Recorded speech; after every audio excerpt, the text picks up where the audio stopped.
Okay, ang tanong, paano ayusin ang nasirang zipper ng bag? Okay, so sa sitwasyon natin ay naputol o napudpud yung runner, no? Runner yung tawag diyan sa bag. Kasi manipis. So papalitan natin ng heavy duty na klase ng runner, no?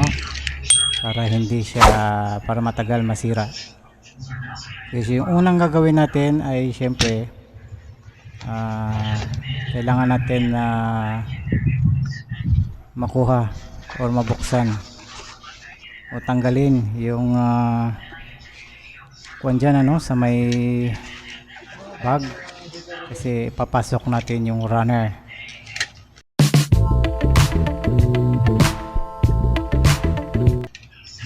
So kailangan mahiwalay natin yung dalawang kuwan ng zipper, yung dalawang kuwan nya tawag dito, diba sa zipper merong kuwan yan, yung dalawa iniipit kasi yung dalawa. So kailangan natin matanggal para maipasok natin sa butas, sa dalawang butas ng runner. Okay, so hindi ako talaga expert dyan, ano, kasi hindi naman ako mananahi, nakaka-obserba lang ako kasi yung mother ko yun ang mayroong hilig sa pananahi. So syempre kapag nanonood lang ako, natutunan ko.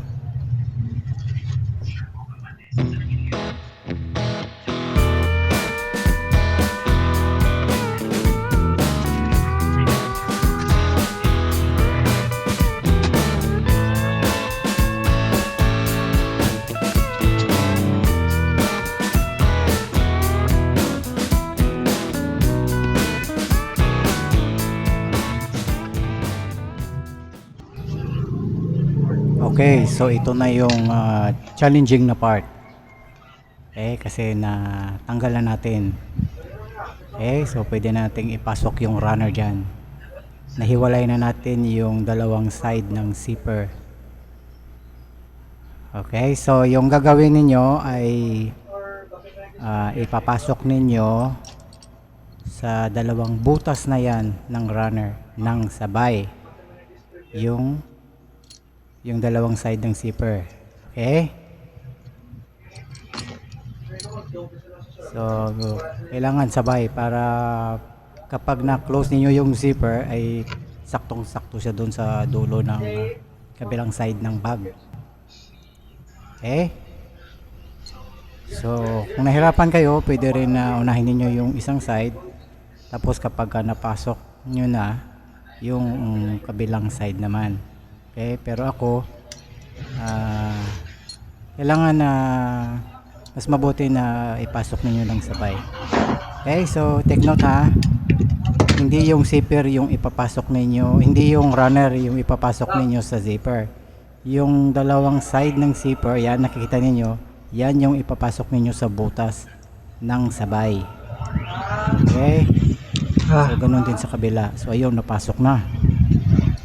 Okay, tapos hihilahin ninyo. Okay, hihilahin para ma-close yung zipper. Okay, so next step naman ay lalagyan natin ng yung ng stop, yung kwan, lalagyan natin ng tatahiin natin yung pinasukan ng zipper. Ayan, oh, para hindi na siya matanggal, hindi matanggal yung runner kapag inopen natin yung kwan. Okay, so yan lang yung ginagawa ko. Tahi yan, para pag binuksan niyo yung zipper, hanggang dyan lang siya, hindi na siya umabot dun sa kwan. So malayo yung chance na matanggal yung runner niya ng zipper. Okay, pagkatapos nyan ay tatahiin na natin yung yung nakuha natin ng cutter kanina. Dudugtong natin ulit.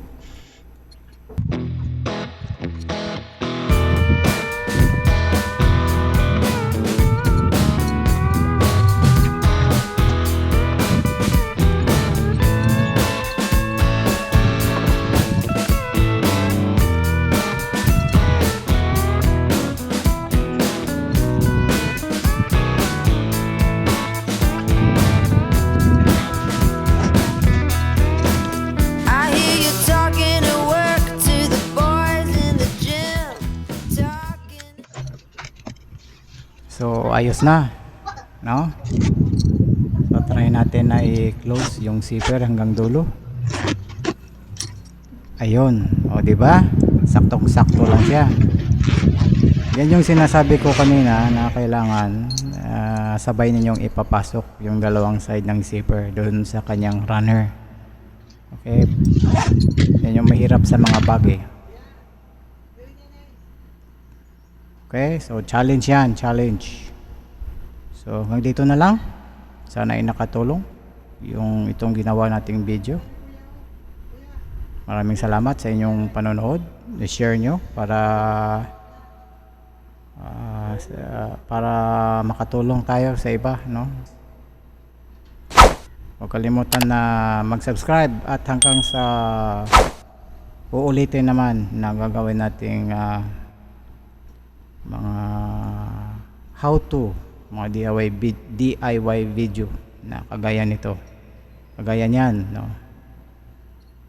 So di ba kung maayos pa yung bag, no, sayang naman kung bibili pa kayo ng bago,